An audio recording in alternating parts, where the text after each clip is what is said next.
Kita magkakarawat. Yan, ira kwarta pero may binta. O, diba? Mga bago paguluna, mga lagatak-lagatak. Puro good man tag 50. Maray good man. Panibagong araw, panibagong vlog. Welcome na naman ulit sa ating channel.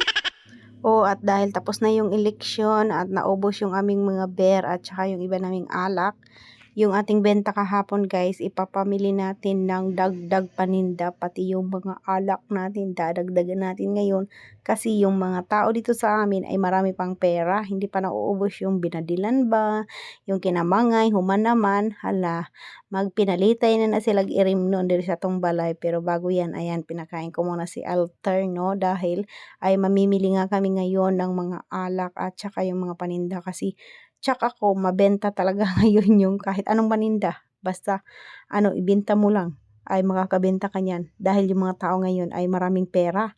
Tingnan mo naman guys, yung benta namin kagabi. Ayan, napakadaming tagsi 50 at tag-60 ba, tagwa 100. Wala talagang buo, no? Ang daming mga barya-barya ngayon kasi yung mga tao dito ay, kahit saan naman siguro ngayon ay wala talaga. Sana naman talaga ngayon talamak talaga yung yung kinamangay o ginapangay, ingon pa nila o binadilay o 'di ba? Kami kahit hindi kami ginbadil or nakakarawatan kwarta, ay okay lang kasi meron naman tayong benta at maghanap buhay na lang tayo kaysa naman sa isang araw lang yung pera mo ubos agad yun. Kaya ngayong araw na ito, ayan, yung aming benta ipapamili ko yan kasi ay para makabenta na naman ulit tayo, o 'di ba? Kaya tuwang-tuwa yung tendera guys at nakadami kami ng benta ngayong araw na ito. Ipapamili ko rin yan ng mga beer. Tsaka ako doon sa pinamimilhan namin at pinag-groceryhan namin ay pila-pila talaga yung tao dyan. Kaya maaga pa lang ay agad ako, no?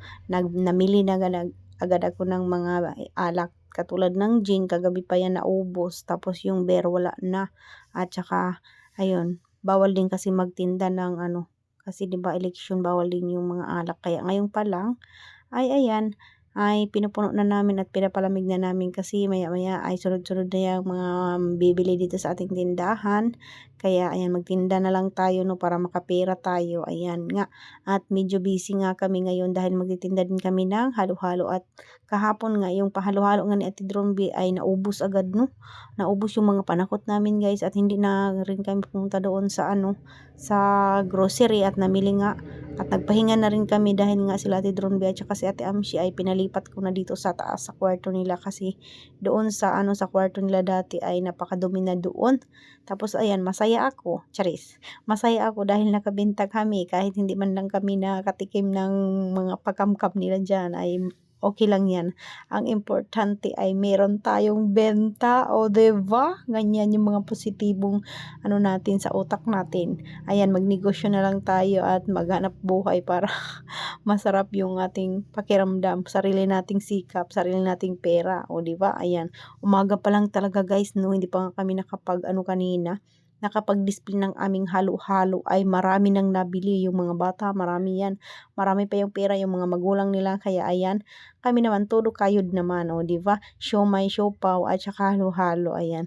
Syempre, ganyan talaga yung mga thinking ng ang mga negosyante ba. Tapos doon nga sa grocery kanina nung binilhan namin ay naku, napakadami talagang tao. Buti na lang talaga ay umuna nga ako punch nga ng aking mga pinabili-bili dahil nga yun, nagmamadali kami dahil napakarami talagang tao, grabe.